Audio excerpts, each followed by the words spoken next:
Bien, empezamos en 2 minutos, por favor.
Bien, ya estamos la mayoría. Podemos empezar en este momento, por favor. Muy buenos días, doctor. Compañero, muy buenos días. ¿Me escuchan? ¿Se escucha bien? Gracias, doctor. Buenos días. En esta ocasión vamos a hablar sobre tuberculosis extremadamente resistente. Otro lo conoce como tuberculosis XDR, ¿no? Siguiente, por favor. Un poquito de historia sobre la tuberculosis. Bueno, en la edad antigua, sobre la tuberculosis se consideró, hicieron estudios de ADN donde han encontrado miembros modernos del complejo de Mycobacterium tuberculosis que dice que descienden de un mismo ancestro. Encontraron en varias momias de diferentes culturas, ¿no? Como la cultura egipcia, cultura nazca, ¿no? Entre otras. Encontraron residuos de tuberculosis pulmonar y extrapulmonar. En cuanto a la Edad Media, lo conocen como evidencia de tuberculosis ósea o el toque del rey. Esto se dice porque en aquellos tiempos los reyes de Francia, Inglaterra, se creía que el rey tocando a la persona que estaba enferma aparentemente la sanaba. Ahora, en cuanto al renacimiento y revolución industrial, en esa época también la tuberculosis comienza a ser una de las causas más importantes, ¿no?, de muerte, ya que la gente del campo migraba a la ciudad en busca de trabajo. Y ahí la revolución industrial favoreció a la tuberculosis y se vuelve un problema de salud pública. En cuanto al diagnóstico e identificación de los bacilos, ahí tenemos en 1816 a René Legnick, médico de profesión, ¿no? Que se dice que durante el trabajo en el hospital donde él laboraba, se pone a escuchar los sonidos de los órganos, como es la respiración, que le permitía discernir entre la salud y la enfermedad. Gracias a este descubrimiento, él crea el estetoscopio. Después, Robert Koch, ¿no?, identificación de Mycobacterium y tuberculosis, ¿no?, que todo el mundo lo conoce. Eso fue en 1882 aproximadamente. Él identifica el Mycobacterium y tuberculosis realizando experimentos, sacando muestras de pacientes con tuberculosis, los cuales las cultivaba y las inyectaba en conejos para luego sacarlos a muestras nuevamente a los conejos y así hacer cultivos donde recuperaban el micobacterio tuberculosis. Y después en 1895, Cornard Rocken, ¿no? descubre los rayos X, brindando una opción más para el diagnóstico de la tuberculosis, llegándose a usar durante la Segunda Guerra Mundial como método de screening o, como método de screening o busca de la tuberculosis. Y después pasamos al descubrimiento de la vacuna Bacillus calmette-guerin, más conocida como BCG. Esta vacuna, en realidad no veo. En 1908 prepararon en base de Mycobacterium bovis aislado y después en 1902 por Knockaert. Este bacilo ha tenido muchas críticas a los análisis estadísticos iniciales sobre la seguridad de dicha vacuna, porque sucedió un evento en Alemania hace 251 años, en Alemania sucedió un evento donde niños, aproximadamente 251, fueron vacunados vía oral con una cepa virulenta de Mycobacterium tuberculosis en vez de usar la cepa atenuada de Mycobacterium bovis, donde fallecieron 73 niños y 135 sobrevivieron con evidencia de tuberculosis. Por eso perdió la confianza de la vacuna, ¿no? Siguiente, por favor.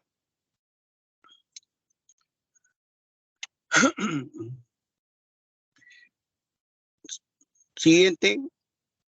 En cuanto a la tuberculosis XDR, ¿no? La definición actualizada de la tuberculosis XDR, también causada por cepa de Mycobacterium tuberculosis, cumplen la definición de tuberculosis multidroga resistente, que también son resistentes a cualquier fluoroquinolona y al menos a un fármaco adicional del grupo A. Los fármacos del grupo A son el grupo de fármacos más potente en el ranking de los medicamentos de la segunda línea para el tratamiento de la forma de tuberculosis resistente a los fármacos, utilizando los gérmenes de tratamiento más largos que comprenden, en este caso, leofloxacino, moxifloxacino, mediquilina y linezolid. Siguiente, por favor.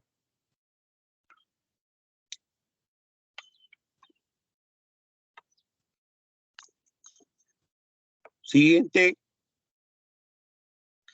En cuanto a los cambios requeridos para la definición de la tuberculosis XDR, exigen la ampliación de las pruebas moleculares rápidas para detectar la resistencia a las fluoroquinolonas, así como la capacidad de los laboratorios para realizar pruebas de detección de la bedaquilina y la linezolid. Las dos definiciones de tuberculosis pre-XDR y tuberculosis XDR apuntan a una progresión creciente ante la gravedad de la enfermedad debido a la resistencia de los medicamentos adicionales. Y así se va reduciendo el uso de antibióticos porque no hay dónde escoger por la resistencia que se viene dando. Siguiente, por favor.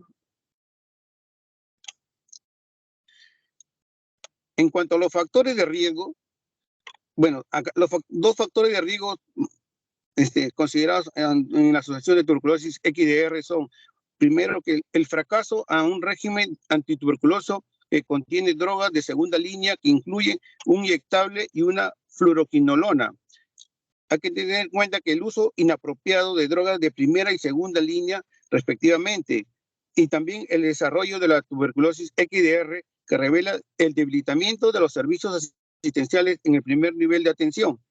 El otro factor es cuando también el contacto estrecho con un individuo con tuberculosis XDR documentado o que viene fracasando al esquema con drogas de segunda línea. Siguiente, por favor. Acá también tenemos factores para un mal pronóstico de pacientes XDR. El tratamiento previo con drogas antituberculosas, ¿no? El número de drogas con resistencia in vitro, resistencia a las fluoroquinolonas y el uso previo de las fluoroquinolonas, resistencia de capreomicina y paciente con serología positiva para VIH, el bajo índice de masa corporal, ¿no? La edad avanzada, en este caso el sexo masculino, también cuando hay compromiso extrapulmonar, en estado inmunocomprometido, como puede ser leucemia, un paciente con cáncer, ¿no? Menos de un año en el momento del abandono del tratamiento y no recibir 2 o más drogas activas. Siguiente, por favor.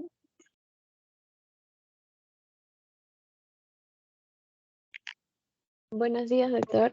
Buenos días, compañeros. Voy a continuar con lo que es la epidemiología.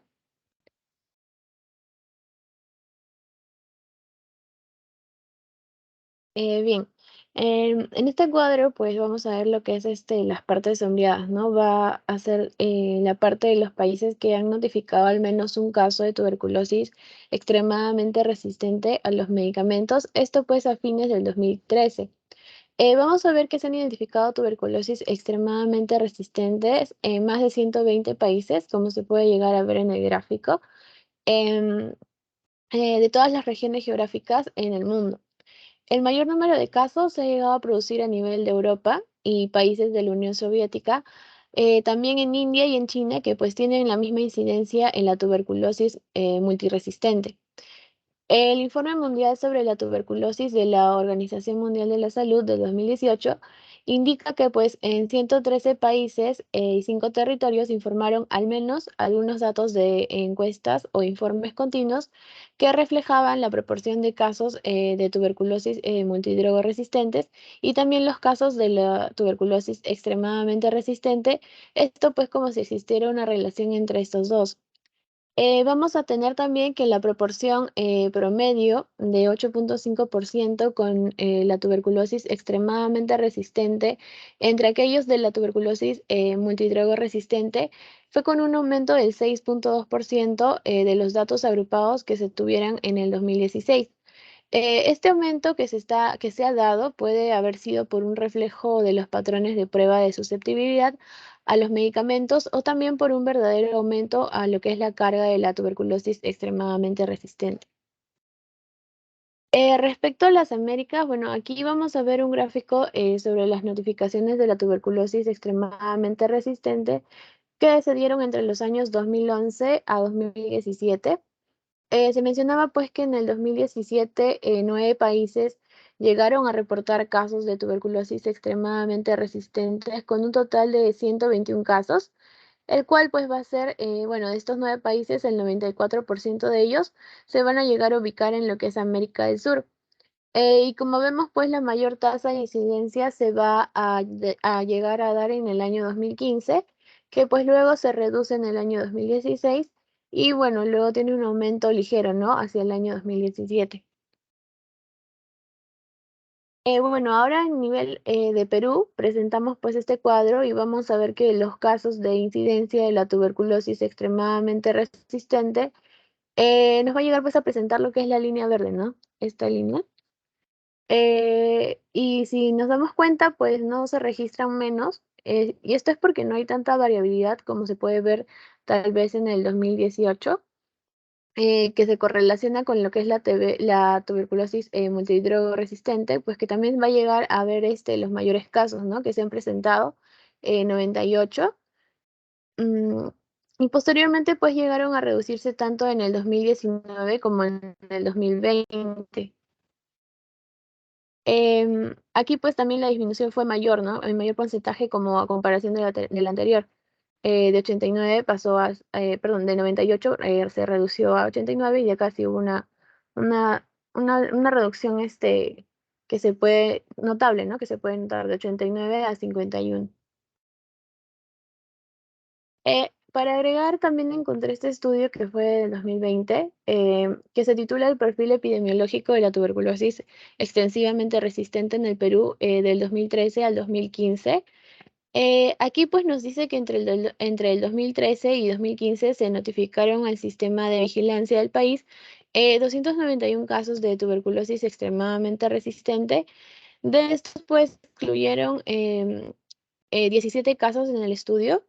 En 2 de ellos no se encontró un perfil de sensibilidad y en 15 casos pues no cumplían con la definición de tuberculosis extremadamente resistente utilizada en este estudio. Entonces, pues se queda con un total de 274 casos. Con respecto a las características sociodemográficas de los pacientes, la mediana de la edad fue 34 años, em, con un mínimo de 3 años y un máximo de 90 años. El 74% de los casos tenían entre 15 y 44 años y la relación hombre-mujer fue de 1.7, aunque en el grupo más afectado fue de 2.4. También vamos a tener que casi la mitad de los casos reportados como ocupación al momento del diagnóstico de la enfermedad, trabajo doméstico, cuidado de sus hijos en casa, ser jubilados, estar desempleado o ser estudiante. Vamos a tener también que del total de casos, 39.4% reportó antecedente de contacto cercano con un paciente con tuberculosis, ¿no? La mitad de estos refirió que el contacto pues, fue con un caso de tuberculosis multidrogo resistente o lo que es extremadamente resistente.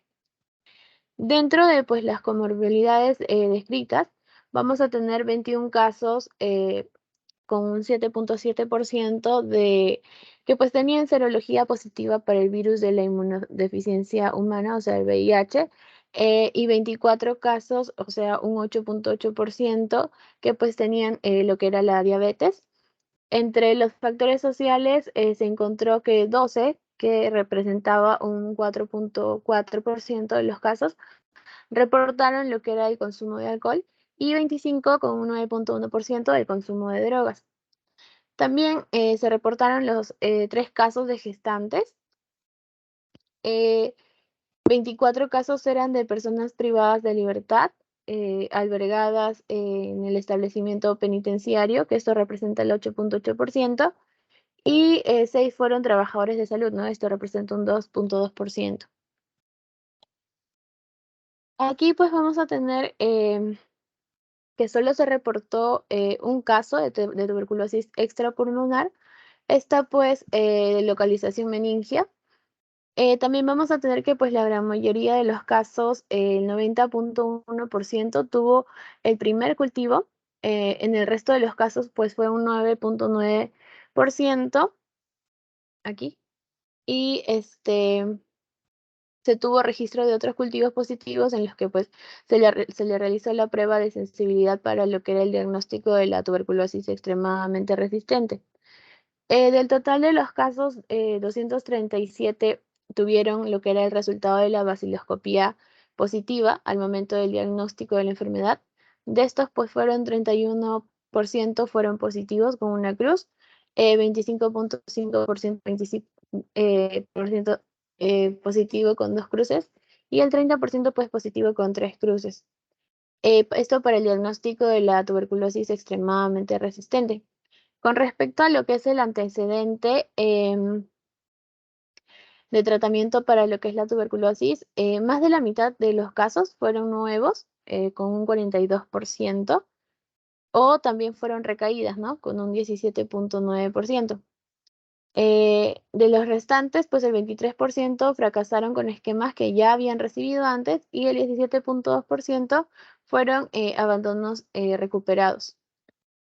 Del total de casos, también se identificó que 26, o sea, un 9.5%, habían sido diagnosticados como casos de tuberculosis extremadamente resistentes en los años previos al periodo del estudio, y los 248 casos restantes fueron casos con diagnósticos por primera vez, como lo que era la tuberculosis extremadamente resistente en el periodo de estudio. Y de estos casi la mitad fueron casos de tuberculosis extremadamente resistente, pero sin ningún tipo de resistencia previa. Esto representa el 42%. Y la otra mitad, pues la mayoría fueron casos con resistencia previa de tipo multidrogo resistente y de tipo extremadamente resistente, ¿no? El multidrogo con un 28.8% y el pre con un 16.8%. También se estimó que los casos diagnosticados como nuevos en el periodo del estudio con 248 representaron un 7.3% del total de casos de lo que era la tuberculosis multidrogo resistentes.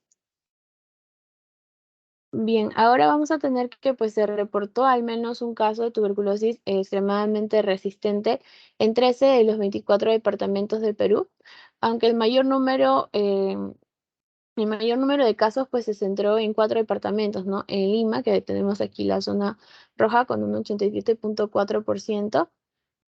Em, Aquí pues incluido la provincia de Callao, seguido de Ica, que estaba con un 3.6%, luego La Libertad con 1.8% y Ancash con 1.5%.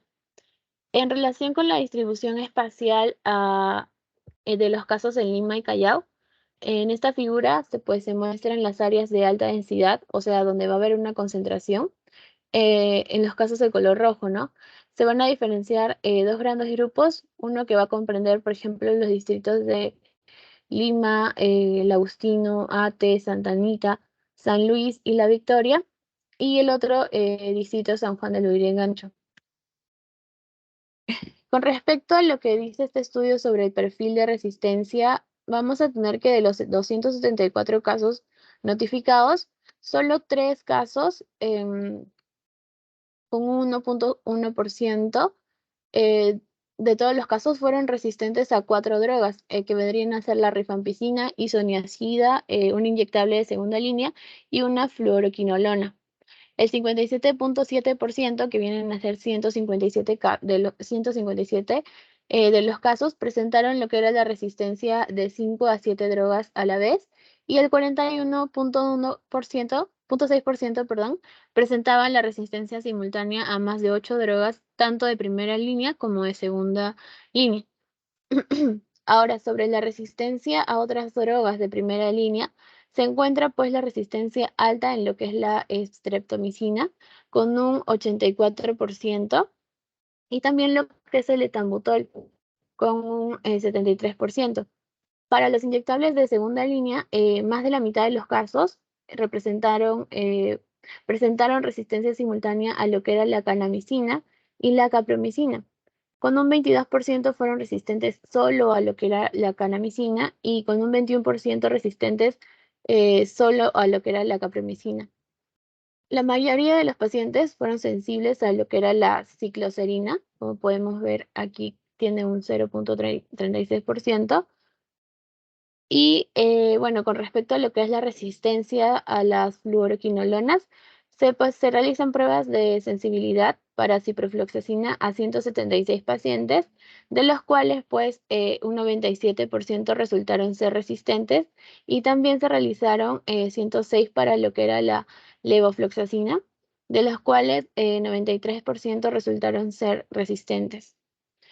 La conclusión de este estudio, pues se dice que este estudio va a proporcionar los detalles importantes del perfil epidemiológico de lo que es la tuberculosis extremadamente resistente en el Perú, donde pues se va a mostrar un incremento de los casos, ¿no? De esta tuberculosis primaria, y es decir, pues casos sin antecedentes de enfermedad previa, un alto porcentaje de casos con resistencia simultánea a más de 8 drogas y una extensión de la enfermedad a más departamentos del país, ¿no? Y se han reportado casos en más de la mitad de los departamentos del Perú. Ahora, en cuanto a las manifestaciones clínicas, estas van a ser pues generales, ¿no? Las mismas en todas las tuberculosis, tanto la sensación de debilidad, la pérdida de peso, la fiebre, la sudoración nocturna. Si pues tenemos la tuberculosis en los pulmones, pues también se puede incluir lo que es la tos, ¿no? El dolor de pecho o también la tos con sangre. Y pues si a los síntomas de la tuberculosis ya en otras partes, ya cuando se extendió, va a depender pues del área afectada, ¿no? En cuanto a los factores de riesgo, que ya lo dijo mi compañero, pero bueno, esta es la tabla que nos da los principales factores de riesgo. Esto tanto para ambas tuberculosis resistentes, pues va a ser el fracaso al esquema con medicamento de primera línea, el contacto de caso confirmado de una tuberculosis resistente, la recaída dentro de los siguientes 6 meses, ¿no? De haber sido dado de alta de un esquema con medicamentos de primera línea, la recaída luego de haber sido dado de alta con medicamentos de segunda línea, aquellas personas que están privadas de su libertad y pues residentes de albergues, comunidades terapéuticas y entre otros, aquellos con antecedentes de tratamiento múltiple, ya sea más de 2 episodios previos de tuberculosis, antecedente de irregularidad del tratamiento, abandono terapia no supervisada, el contacto con una persona que ha fallecido por este tipo de tuberculosis, comorbilidades a condición previa, ya sea VIH, diabetes, insuficiencia renal crónica, y bueno, los trabajadores y estudiantes de la salud. En cuanto a los mecanismos de resistencia y capacidad de transmisión de la tuberculosis extremadamente resistente, vamos a tener pues que como otros microorganismos, la base de la resistencia del bacilo de Koch va a ser lo que es la selección de bacterias mutantes con resistencia innata a las drogas antituberculosas, ¿no? Que ya existen. Las epidemias de cepas resistentes pueden deberse a 3 mecanismos que van a ser lo que es la conversión de cepas salvajes pansusceptibles durante lo que es el tratamiento, ¿no? Esto es una resistencia adquirida. Otro mecanismo va a ser el incremento del desarrollo de la resistencia en cepas resistentes a drogas ya debido a una quimioterapia inapropiada. Esto va a ser una resistencia amplificada. Y luego la transmisión de cepas mutantes a una persona susceptible produciendo casos nuevos o lo que es la recaída tuberculosis resistente, ¿no? Esto va a ser la resistencia transmitida. Entonces, la transmisión de cepas resistentes va a depender mucho de la virulencia del organismo y si bien pues las mutaciones de resistencia pueden disminuir la capacidad de transmisión y su potencial reproductivo, también también pueden producirse en lo que son las mutaciones que pues restablezcan su capacidad virulenta como las cepas salvajes. Algunos pues de los genes de resistencia que se han descrito para las drogas de primera y segunda línea las tenemos en esta tabla. Pues aproximadamente el 95% de todos los aislamientos clínicos resistentes a rifampicina se deben a la mutación del gen RPOB. Esta pues va a codificar la cadena B del ADN dependiente del ARN polimerasa del Mycobacterium tuberculosis. En cambio, si pues comparamos con lo que es la resistencia a la isoniazida, esta pues va a ser más compleja, ¿no? Ya que por lo que vemos pues existen por lo menos más de 5 genes que están implicados en esta, ¿no? Como se puede ver, el CATG, el INHA, el AHPC. Y eso sería todo por mi parte. Gracias, doctor.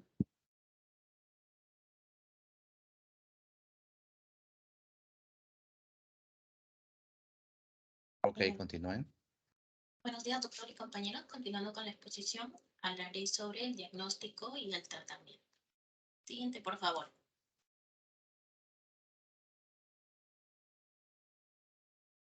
Bueno, en el diagnóstico vamos a tener como pruebas a la prueba MOPS, que va a significar la susceptibilidad de fármacos por observación microscópica. Y la prueba de nitrato reductasa, también el sistema automizado en medio líquido y la prueba molecular de sondas de ADN. Siguiente, por favor.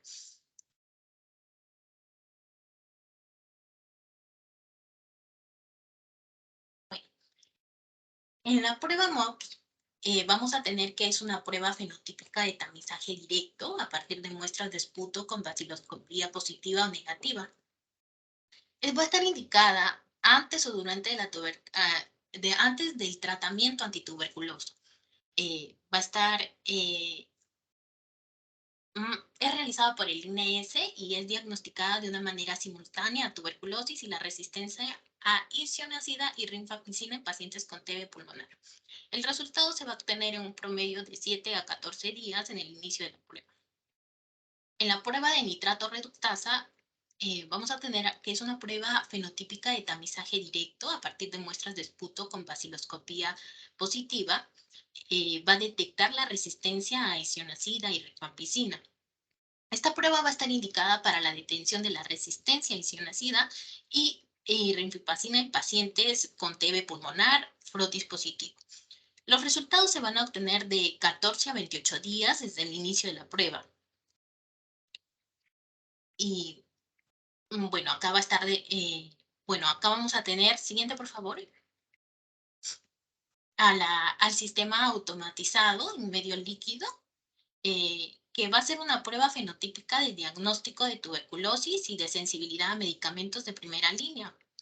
El resultado se va a obtener de 4 a 12 días desde que el cultivo ha sido informado como positivo.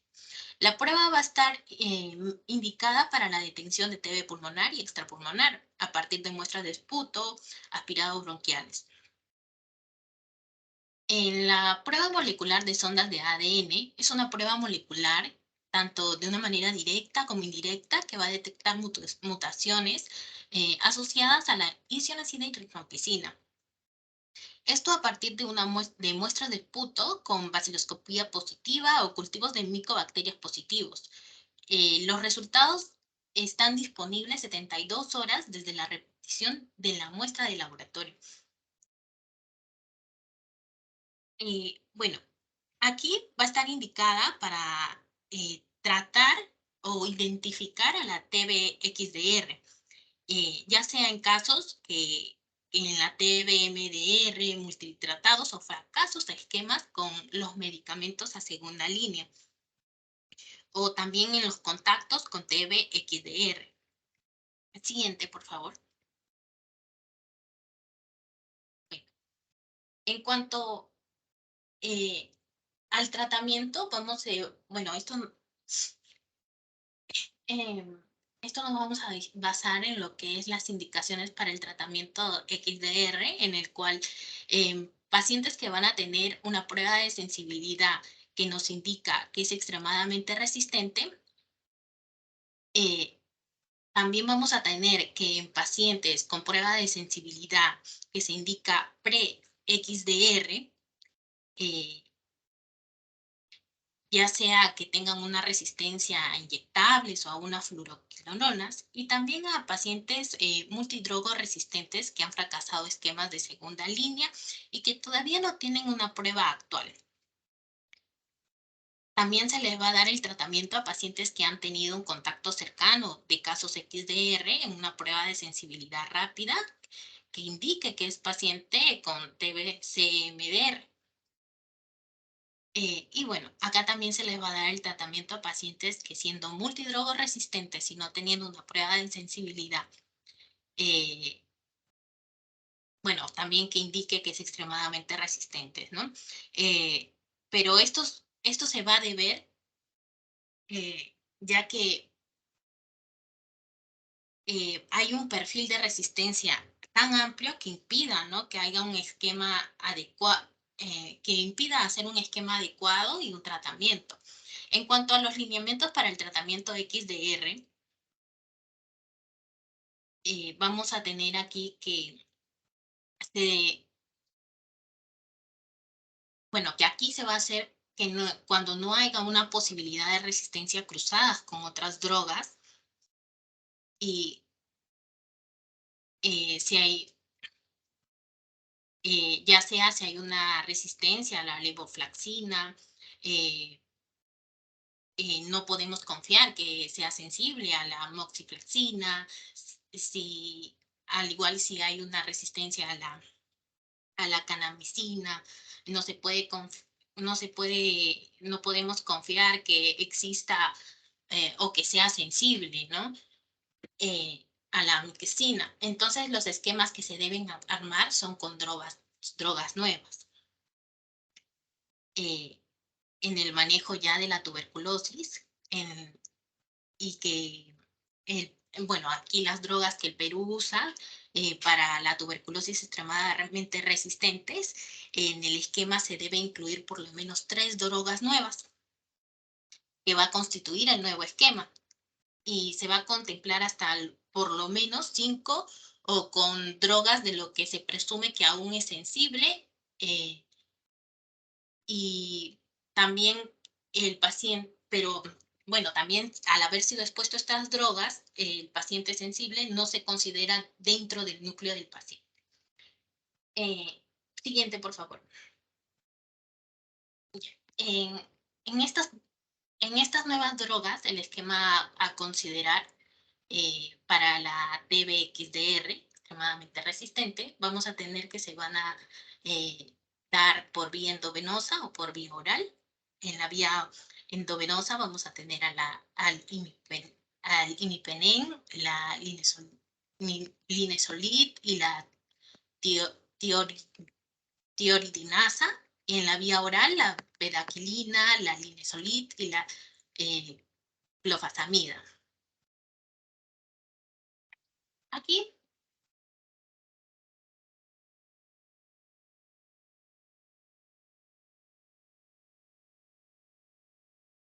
Bueno, aquí vamos a, bueno, mediante el esquema,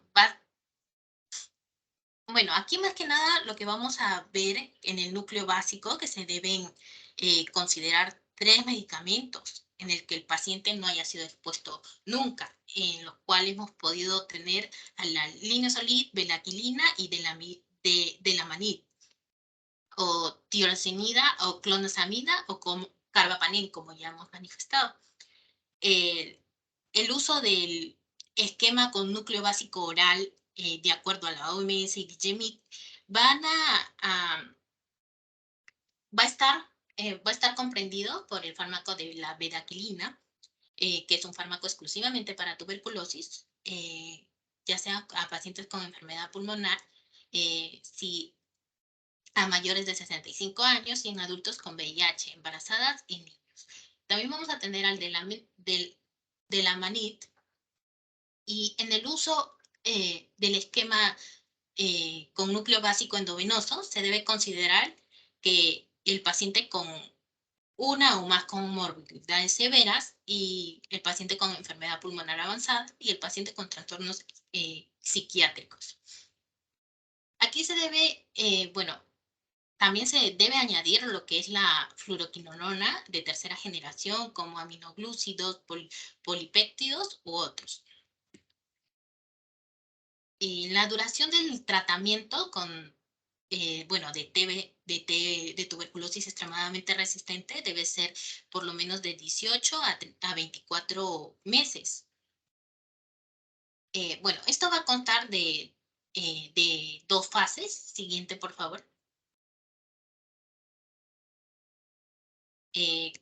Aquí en las fases de TBXDR va a constar de una fase intensiva y una fase de continuación, en el cual el medicamento con más actividad bactericida va a ser el linezolid, la bedaquilina, la delamid y el carbapenem. La duración va a constar de 8 a 12 meses en el núcleo básico endovenoso y 6 meses por vía oral, ¿no? En el esquema se incluye al carbapenem en 2 fases. Una fase hospitalaria y una fase extrahospitalaria. En la hospitalaria, debido a que va a llevar un tratamiento endovenoso, se va a requerir por lo menos un tratamiento hospitalario por lo menos 2 meses. En el extrahospitalario vamos a tener que, aquí ya previo en su domicilio y con el personal calificado para atenderlo, ¿no? Puede llegar a su casa y en la fase de continuación que vamos a tener, que va a constar más que nada con medicamentos complementarios, que esto va a depender de acuerdo a la gravedad del paciente y la duración de 12 a 18 meses hasta que pueda complementar el tratamiento.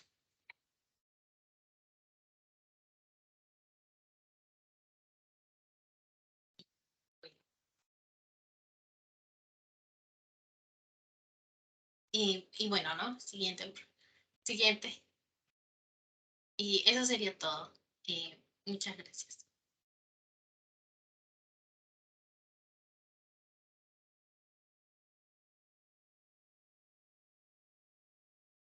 Bien, vamos a hacer algunas precisiones. Margarita, sería bueno que revise bien los términos correctos. Debe pronunciar bien los carbapenem, los aminoglucósidos, porque ha dicho unas palabras que no tienen similitud con esos términos. Es importante hablar con precisión porque hay medicamentos que por una letra puede ser otro y entonces podemos prescribir un medicamento que no es el correcto. En general es una buena revisión la que han hecho. Es importante tener claro esos conceptos, sobre todo fijar bien el tema de los factores de riesgo para hacer estas formas resistentes. Tal vez ustedes no lo recuerden, pero hace años atrás, estoy hablando en el promedio del año 2004, 2005, donde yo estaba haciendo la residencia. Aquellas épocas existía el esquema 1 que ustedes conocen ahora como el esquema sensible, perdón, y había el esquema 2 que era exactamente el mismo, el esquema 1, y solamente le agregaban un aminoglucósido como la streptomicina.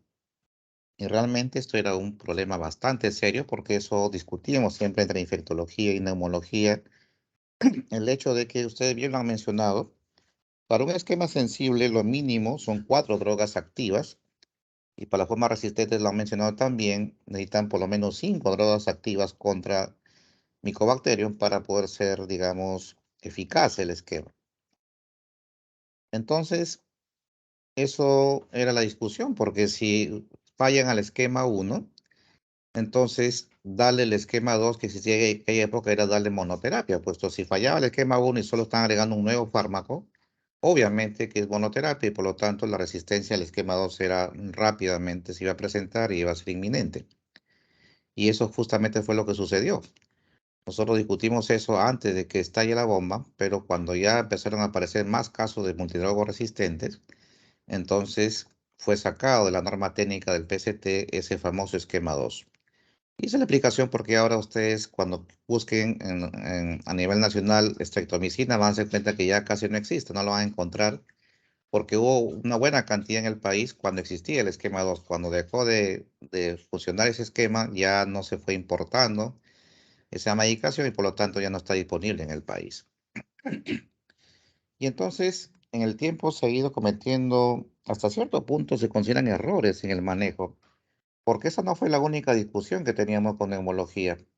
Después salió el tema de que habían estudios ya que se realizaban en pacientes VIH positivos con coinfección con tuberculosis, los cuales se veían que cuando se pasaba de la primera fase a la segunda, los pacientes tenían recaídas o empeoraban rápidamente, los pacientes con VIH me refiero. Y entonces habían estudios que se hacían, porque recuerden que antes, y eso también lo van a revisar históricamente, la primera fase era, como bien saben, diario, y se pasaba a la segunda fase en los cuales se daba 2 veces por semana, o dependiendo a veces 3 veces por semana. Entonces, era el problema eso, porque cuando se rotaba la segunda fase, también había muchos pacientes de VIH que empeoraban y tenían de una manera había un empeoramiento de los síntomas y obviamente aumentaba la mortalidad.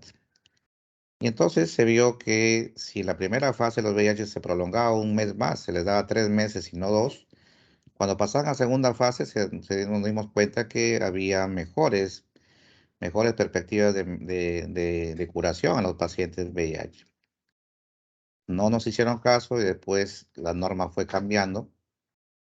Y también venía con el tema de la segunda fase. Se veía ya estudios también que se habían hecho en VIH que si se le daba diario la segunda fase y no 3 veces por semana, entonces la ventaja era mucho mayor en cuanto a tasa de curación, pero tampoco querían cambiar la norma. ¿Y a qué me voy esto? Porque realmente los neumólogos son muy pegados a la letra en cuanto a la aplicación al 100% de la norma. Y realmente eso quiero que quede claro que no siempre es así. O sea, una norma técnica nos ayuda a orientar el manejo, a poder tomar decisiones orientadas a lo más correcto para el paciente. Sin embargo, cada paciente debe ser una evaluación individual, ¿sí? Porque justamente no se puede aplicar todo al 100% en los mismos pacientes, porque realmente no siempre se cumple. De tal manera que ahora, por ejemplo, en el hospital donde trabajo, tenemos como un convenio verbal con los neumólogos en los cuales, por ejemplo, si el infectólogo pide ampliación de la primera fase de un paciente VIH positivo, ellos sencillamente lo hacen, bajo solicitud nuestra lo hacen. O cuando, por ejemplo, tenemos una tuberculosis extrapulmonar que es BK negativo, pero la sospecha es muy alta por parte del infectólogo, si lo solicita, el neumólogo también le inicia tratamiento específico empírico debido a la alta sospecha, ¿no? El criterio epidemiológico, criterio clínico, criterio radiológico, etcétera. Entonces, con esos criterios uno puede plantear también tratamientos empíricos cuando son necesarios. Obviamente la idea es que la mayoría de veces sea diagnosticado oportunamente con la confirmación bacteriológica del germen para poder tomar la decisión correcta y estar seguro que es tuberculosis, porque eso ya no lo han mencionado, pero hay diagnósticos diferenciales que pueden confundir. Recordar que existen otras bacterias ácido alcohol resistentes como nocardia, por ejemplo, y entonces puede haber confusión en el diagnóstico. Pero entonces, debido justamente a esos problemas y dificultades, sobre todo porque en VIH son pacientes paucibacilares, son pacientes que las baciloscopías tienen menor sensibilidad y entonces dificulta mucho más el diagnóstico. En ese sentido, es que aparecen pues cada vez métodos diagnósticos mucho más sensibles, cultivos rápidos que reducen grandemente pues los clásicos, ¿sí? que teníamos antes con respecto a como el Lowest Jensen que se usaba para tuberculosis que demora pues en promedio un mes a mes y medio y también un mes más para ver la tema de la resistencia, esperar 2 o 3 meses realmente pues era inconcebible en un paciente que estaba yendo mal en el tratamiento.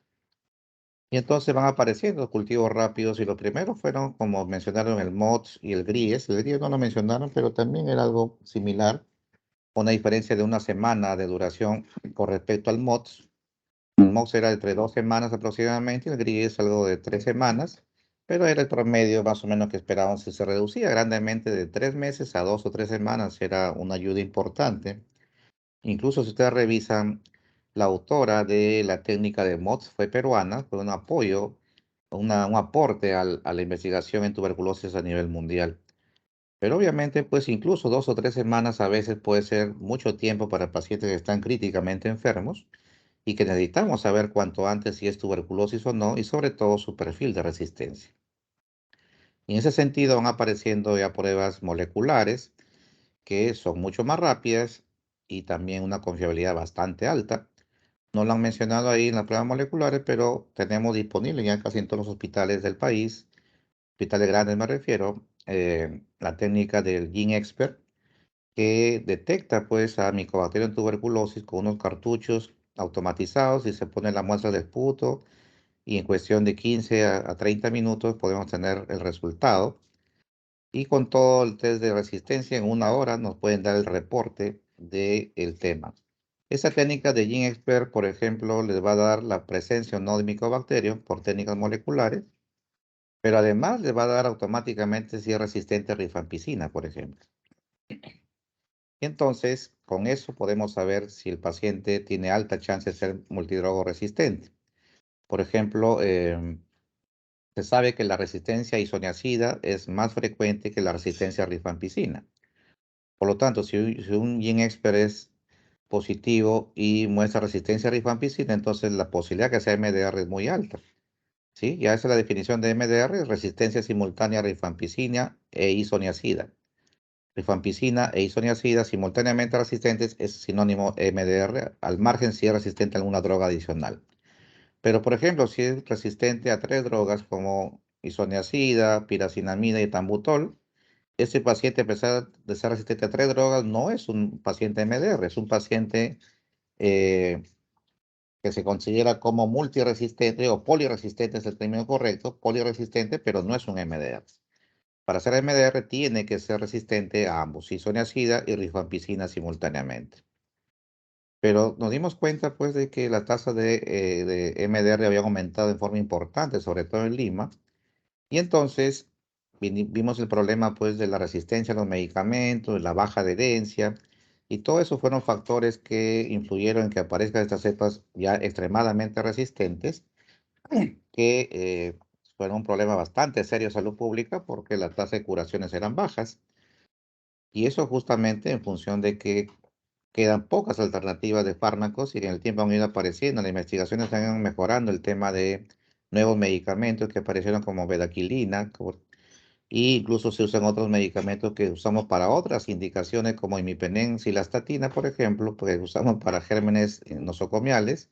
Nos dimos cuenta que también servía para Mycobacterium Otras drogas que se usan para otras micobacterias, por ejemplo, clofazimina, que se usa para lepra, nos dimos cuenta que también tenía beneficios contra micobacterias tuberculosis. Pues en general, vean cómo históricamente iba aumentando, pues los métodos diagnósticos, los tratamientos son los que cambian a cada rato, pero lo que no cambia son la fisiopatología. No sé si les comenté en alguna sesión anterior, pero si no, no es así, se los hago ahora. Hay un libro bien interesante que se llama Tuberculosis, así su nombre, su título es Tuberculosis. El autor es un chileno que se llama Victorino Farga. Se lo recomiendo, lo venden allá en esta avenida Amazonas, deben encontrarlo en un 30 soles, está una copia nítida. Incluso creo que ya está vendiéndose por vía, o sea, por vía virtual, lo venden en PDF, me parece. Lo pueden conseguir y es un libro muy interesante. Van a revisar ahí con mucho detalle lo que es tuberculosis, no solamente la historia que han mencionado resumidamente, pero que es importante saber, sino sobre todo la fisiopatología. Y van a tener muchas cosas de tuberculosis, que es un mundo aparte. Realmente tuberculosis sería un curso completo y ni siquiera terminaríamos en un semestre porque es bastante amplio. Y si alguien está interesado puede dedicarse a eso porque es una enfermedad muy, muy interesante. Ese libro le va a dar todas las pautas de la fisiopatología, el cuadro clínico, y sobre todo es un libro que les ayuda con mayor información, sobre todo en TBC extrapulmonar, porque si usted revisa su libro clásico Medicina Interna de Harrison, Farreras o el Cecil que ustedes estén revisando, la parte de TBC extrapulmonar son pequeños datos que dan sobre cada uno de ellos y no es muy, digamos, muy completo. Pero en este libro sí van a encontrar con más detalle cada uno de los tipos de TBC extrapulmonar y es importante que manejen eso. Están viviendo una época de transición y están dando cuenta que ya hay TBC-XDR y que están en aumento. Y también ya existe la definición de TBC pan resistente, donde prácticamente no funciona ningún fármaco.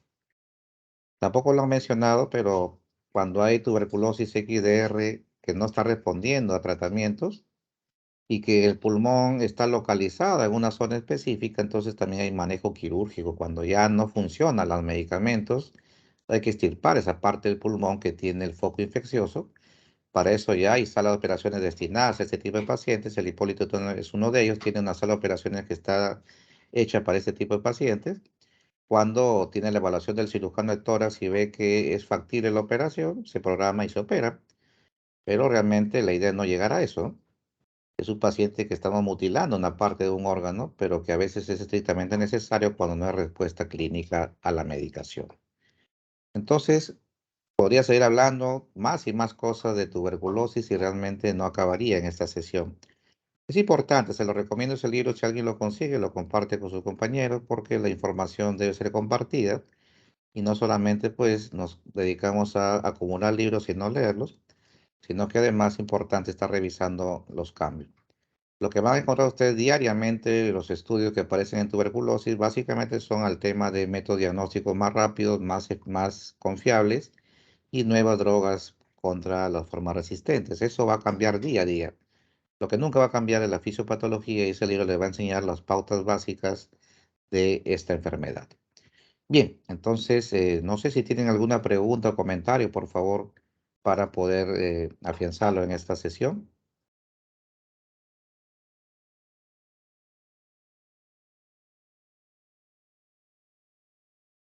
Disculpen la disfonía. El lunes hemos tenido una maratónica sesión con egresados de la universidad de ustedes. Hay 3 tesistas que sustentaron la tesis. Ese día estuve presidente, hemos hablado un montón. Y hoy también tengo otra sesión, otra maratón de 3 tesistas más de 11 a 2 de la tarde. Por eso que la actividad que teníamos a las 12 tenemos que reprogramarla. No sé si me dicen alguna hora propicia para poderlo reprogramar más tarde, porque igual de 4 a 6 tengo otra sesión. Entonces puede ser entre las 6 y las 10 de la noche podemos programar la actividad de la revista que está pendiente. Me confirman por interno para hacer la programación, por eso que en el Teams no he programado la actividad de la una que teníamos, porque realmente voy a estar en esa sesión de tesis hasta las 2 de la tarde. ¿Me confirmas, por favor, Folly? Ya, doctor, yo le confirmo por el WhatsApp. Perfecto. Bien, entonces, por favor, revisen, estudien no se olviden que estas presentaciones deben enviármelas por correo institucional para calificar y es la evidencia de que se están dando las sesiones correspondientes en las fechas programadas.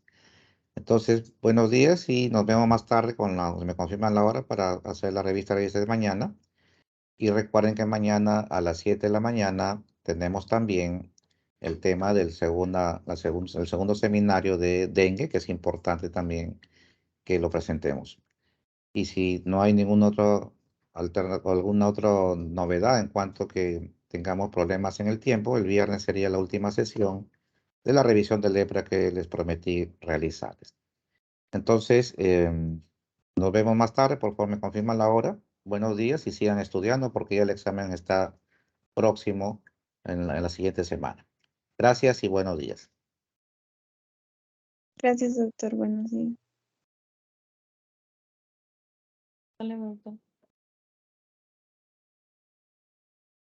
Gracias, doctor.